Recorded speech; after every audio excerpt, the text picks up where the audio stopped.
동명의 유명 게임 시리즈를 원작으로 한 영화 보더랜드가 3월 5일에 개봉하였습니다. 북미 개봉 이후 로튼 토마토 0%로 시작했을 정도로 역대 최악의 게임 원작 영화라는 악평이 쏟아졌고 심지어 우배 볼 영화들과 동급이라는 호평도 있었는데 과연 어땠는지 후기 바로 시작해보겠습니다.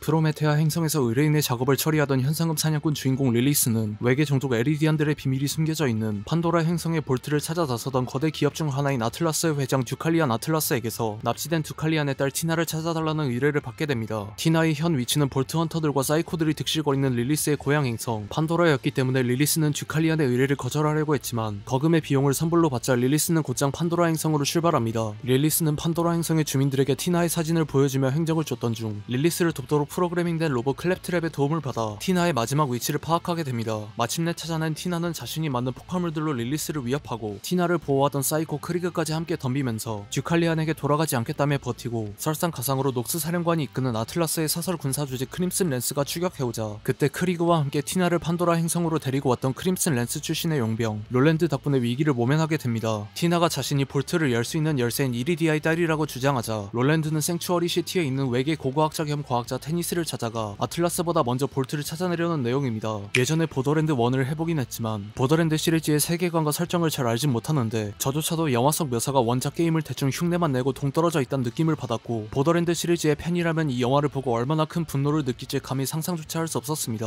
어쩌면 이 영화를 보고 가장 분노해야 하는 원작 게임의 유통사 2K 게임즈와 제작사 기어박스 소프트웨어에선 영화를 욕하지 말아달라, 제발 영화 좀 봐달라, 이 영화를 욕하는 사람은 보더랜드의 팬이 아니다라는 망언을 했는데 두 회사가 영화 제작에 큰 돈을 투자했다는 것은 알겠지만 원작자들이 뒤에서 언급할 영화가 망가지는 과정을 그냥 지켜만 봤다는 사실이 어이가 없고 올해 9월에 출시 예정인 보더랜드4의 판매량에도 영향을 줄까 궁금해집니다. 원래는 드라마 체르노빌과 더 라스트 오브 어스의 각본가 크레이그 메이진이 이 영화의 각본을 집필했다고 알려졌지만 일라이 로스 감독이 마음대로 다 뜯어 고쳐버리는 바람에 영화가 망가졌다고 하며 후반부의 재촬영은 이 영화의 프로듀서로 참여한 팀 밀러 감독이 수습했다고 합니다. 이런 과정을 거쳤기 때문에 영화의 전개가 자연스럽지 않고 새로운 사건들이 일어날 때마다 뜬금포 같았으며 마치 3-4편의 다른 영화를 강제로 이어붙인 다음 보더랜드 시리즈의 스킨을 씌운 뒤 가디언즈 오브 갤럭시와 매드맥스의 분위기를 입힌 혼정을 보는 것 같았습니다. 일라이 로스 감독은 호스텔 시리즈 같은 고어 영화 전문 감독으로 유명하고 감독의 작품들을 평소에 즐겨보는 편이었지만 보더랜드가 개봉한 이후 우배볼과 동급이라는 평가를 받으며 이미지가 나락을 갔기 때문에 과연 커리어를 어떻게 수습할지 걱정입니다. 원작 게임은 시리즈 대부분이 청소년 이용 불가에 해당하는 M등급이지만 영화는 북미 기준 PG-13, 한국에선 12세 관람가로 개봉했는데 차라리 일라이 로스 감독 스타일로 폭력성을 극대화했다면 나았을 수도 있겠지만 각본 자체가 엉망이라 그렇게 큰 변화는 없을 것 같습니다. 영화 속 등장인물들은 원작 게임과의 싱크로율보단 인맥으로 캐스팅했기 때문인지 코미콘의 코스프레를 보는 것 같았고 타이니 티나를 연기한 아리아나 글린블렛을 제외하면 배우들이 하기 싫은 연기를 억지로 하고 있는 것 같은 느낌이 들었으며 케이트 블란쳇과 제이미 리 커티스는 아카데미상을 수상한 배우들인 만큼 이런 망작에 출연했다는 사실이 안타까웠습니다. 제작비 1억 2천만 달러는 재촬영 비용과 배우들을 캐스팅하는데 다 써버린 것인지 영화 속 특수효과는 클랩트랩과 관련된 것들을 제외하면 20년 전 사이버펑크나 포스트 아포칼립스 영화들보다도 부족해 보였고 특히 그린스크린 효과는 내년에 20주년이 되는 300보다도 못한 것 같았습니다. 또한 오게티라고 해야 할지 편집 과정에서 그냥 대충 신경도 안 쓰고 넘겨버린 건지 모르겠지만 부식 동굴로 내려가는 광산의 문을 여는 장면에서 촬영 스태프가 문을 같이 열어주는 게 그대로 찍혔는데 이걸 예고편과 영화 본편에 그대로 넣어버려서 최종 편집본을 제대로 보긴 한 건지 의문이었습니다. 보더랜드의 영화판은 2015년에 처음 발표되어 수많은 난관을 거쳐 개봉했지만 뚜껑을 열어보니 우배볼 영화들과 견줄 정도의 망작이었고 가장 최근에 본 게임 원작 영화인 슈퍼소닉 3와의 격차가 이렇게 클 줄은 상상도 하지 못했습니다. 슈퍼소닉의 경우 원작 소닉 더 해지옥 시리즈의 세계관을 약간 각색을 하긴 했지만 원작의 팬과 원작을 모르는 관객들 모두가 즐길 수 있도록 정성을 들였다는 것이 보였는데 보더랜드는 원작의 팬들이 뒷목 잡을 수준의 재현도는 물론 원작을 모르는 관객들은 더욱 내용을 이해할 수 없고 혼란스러울 것이라고 생각합니다. 이번 영화가 올해 9월에 출시 예정인 신작 게임 보더랜드4의 마케팅 캠페인의 일부로도 고려되었지만 제작비의 30%밖에 벌어들이지 못한 처참한 흥행 성적 때문에 보더랜드4까지 말아먹으면 시리즈가 아예 망하는 것이 아닌가 우려하는 팬들도 있다고 합니다. 앞서 언급했듯이 보더랜드 시리즈를 1편밖에 해보지 않아서 잘 알지 못하는데 시리즈의 팬인 분들은 어떻게 보셨는지 댓글 남겨주시면 감사하겠습니다. 이상 시청해주셔서 감사합니다.